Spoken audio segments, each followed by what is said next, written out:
Спортқа қойылған ақшалар, чоң ұтыштар, тез арада төлемдер, işenimді букмекер.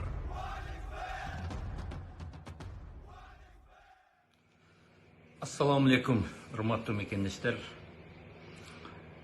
Biz Kırgız'ın jigitleri geçe günü 8 Mart ayolların el aralık mayramın kızlarыбызды, энелерибизди, жалпы аял затын кызуу куттуктап жаттык.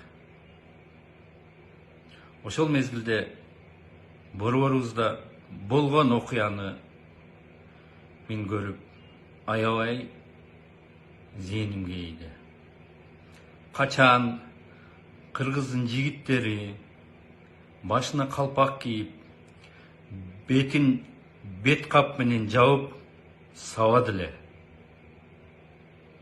Мындай көрүнүш менимче бул жапайычылык, бул сабатсыздык, бул алсыздык. Элин коргогон, жерин коргогон, кызын коргогон эр жигит эл четинде, жоо бетинде дейт. Урматтуу жигиттер, көзүңөрдү ачкыла. Жасаган иштериңер такыр туура эмес. Жигит деген, мырза деген, эркек деген андай болбойт.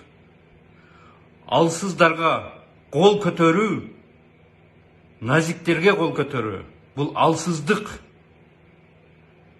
Жигит деп айтыштан, Кыргыздын мырзасы деп айтыштан мен ошолорго оозум барбайт. Ал жигиттер, алсыздар, кыйын болсоңор, бетиңерде бет капты чечип, келгиле, сүйлөшөлү.